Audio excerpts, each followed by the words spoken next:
This was an interesting quote that I got, and it says, the influence of mom and dad in the home is 2 to 3 times more effective than the church. So if you're out doing and being and going and leaving the training in righteousness to those at church, what's the most effective? According to this, the home, the training in the home is the most effective. So I challenge you, keep your priorities in order. Keep your families first. And here's a couple checkpoints. Develop a plan. Talk about your ministry. Talk about the things you're investing in. Share those things with your family. It is vital for them to understand when you do take on a ministry role, what you're involved in, how your life is being poured into others. I think maybe I was a little not as good at that as I should have been.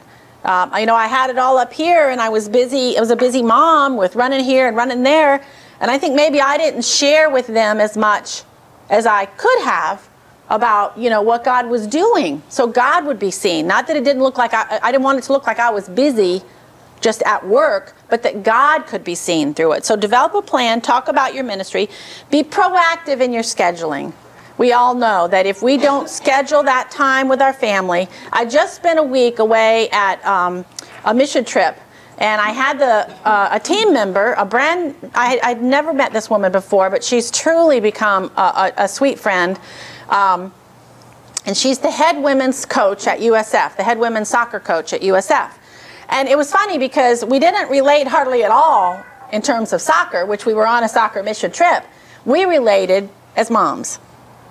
And we began talking and sharing about this time and how important it is to schedule time with your family and to make sure you plan those nights together and with your husbands and that kind of thing. And we talked about that. And I shared with her how when my boys were little, we did that love in action boxes. And I've shared that several times here, but a love in action box is where you have a box that you give your children, and inside of that box is 52 different things that they can do with mom or dad alone, just that one child. And even on the airplane, as I was sharing this with her, she has twins that are 6, a boy and a girl. And she feels the pressure of working full-time and coaching and being and traveling and not being with each child as much as she'd like. And I just was beginning to share with her, and I said, that's a great way to schedule time one-on-one with each child. So you have to be proactive. Even my children now, they're grown. My youngest is just getting ready to turn 20. And even now, one of them said to me the other day, gosh, Mom, we don't hardly ever go out to dinner together anymore. And I just thought, man, I need to be more proactive. Yes, they're busy. We're busy. I think they're so busy going, they don't have time to go. They aren't interested, but they are interested. They do want that time. So be proactive in scheduling. Recognize the needs of your children. And Pastor Jeff just really put this really succinctly the other day in one of his messages when he said, their needs may not be what we think they should be with sports and activities and lessons and all the extracurricular things, forsaking the spiritual training. So we need to recognize our children's needs, and we need to understand that training them in righteousness is our highest calling. And then realize the power of saying no. Just because there's a need does not mean it's your calling.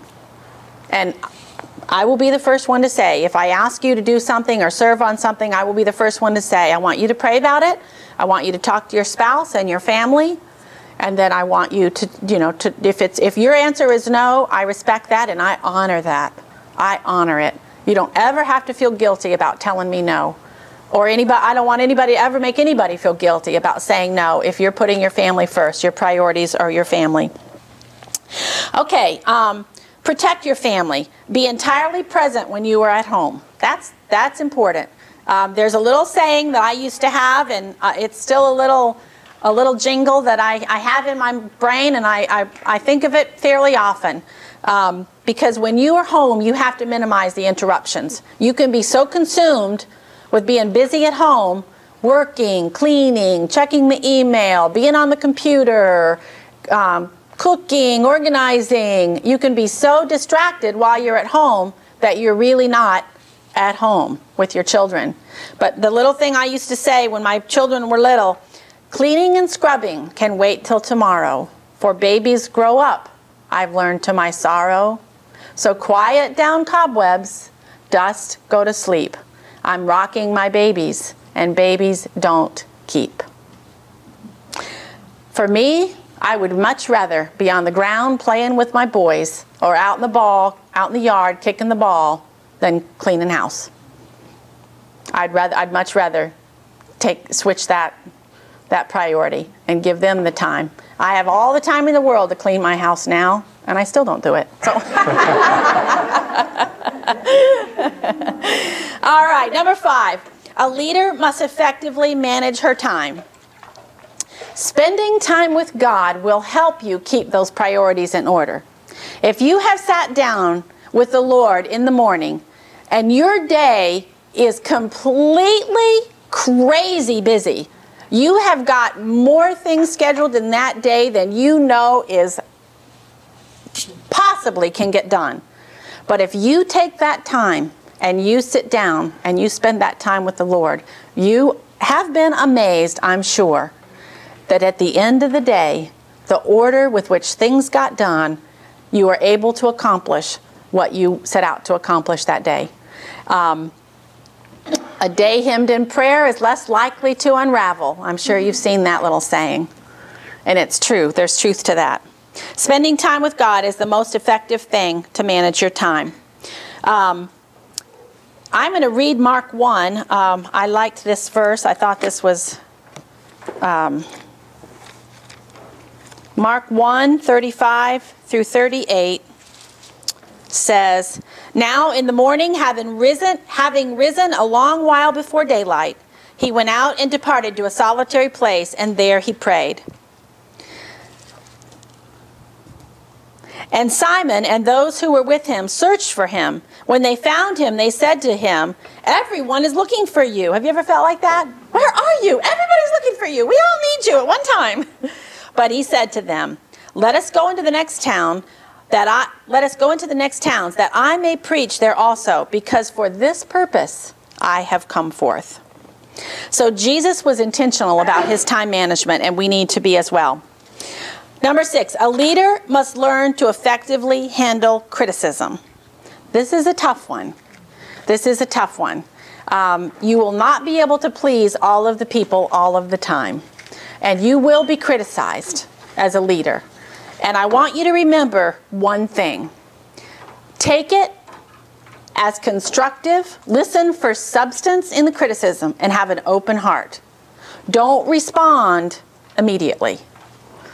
The best thing you can do when someone comes to you and criticizes or has something that they feel that you need to change or you've done wrong is to say, you know, I really would like to pray about that. Thank you for sharing that with me.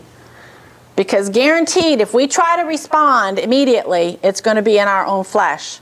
And it might not be the best time or the best thing that we could say in that situation. Listen for substance, remain calm, avoid immediate responses, evaluate their comments for truth, and then decide on the proper action. The attitudes are completely within the control of the leader. Your attitude is completely within only your control. And I like this. Billy Graham says, all leaders get criticized. It is their response that sets them apart. Okay, this one sort of follows right behind. A leader must triumph over failure. And we can even see that in Genesis 3 with the fall of man. In Moses with his failure to enter the promised land. King David in his sins with Bathsheba. We've been studying the book of Jonah in our summer Bible study. And I mean, literally, I have heard the story of Jonah since I was a little girl with flannel graph. Anybody remember flannel graphs? But I don't think I've ever heard the story of Jonah like I've heard it through this study. And the way we've looked at the life of Jonah as we've really dug deep into the direction and what God has for us out of that book. We've actually learned to see interruptions, what we think are interruptions, are actually divine interventions. And in Jonah 2, verses 1 through 6, Jonah has to learn to triumph over failure. And he says, I cried out to the Lord because of my affliction, and he answered me. Out of the belly of Sheol I cried, and you heard my voice. For you cast me into the deep, into the heart of the seas, and the floods surrounded me. All your billows and waves passed over me. And then I said, I have been cast out of your sight. Yet I will look again towards your holy temple. The waters surrounded me, even to my soul. The deep closed in around me. Weeds were wrapped around my head. I went down to the moorings of the mountains. The earth with its bars closed behind me forever. Yet you have brought my life up from the pit, O Lord, my God. Jonah had to understand and realize he had to triumph over his failures. Peter walked on water. He denied Christ 3 times. Yet he had to recognize his failure so God could use him in the kingdom. We have to admit our failure. We have to accept responsibility for it. We have to make restitution if possible. Grieve the loss, accept the advice, reevaluate, and establish accountability. Accountability must be available, must be seen in a leader's life. In Genesis 3:9, we see God looking for Adam, and he says, where are you?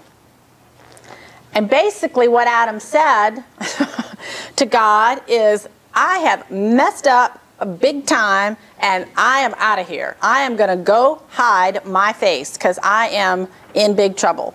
Adam did not want accountability for his sin. He did not want God coming hunting him down. He was ashamed. But we have to have accountability as leaders. And I encourage you, seek out an accountability partner. Find someone who you trust that you can give permission to ask you those difficult questions. How are you doing with your intimacy with the Lord? How are you doing with being submissive to your husband? How are you doing with what God asks you to do about such and such? We have to have those accountability partners, those little spiritual nudges that come along from friends that we trust and admire their walk with the Lord. So seek out an accountability partner, and don't be afraid to be transparent with that person. I was a very young Christian here at Indian Rocks, and I admired a woman from a distance.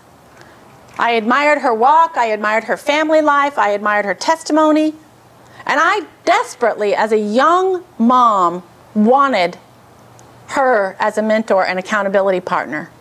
But I was afraid to ask. I was afraid to ask. Why was I afraid? I guess I was afraid she'd tell me no.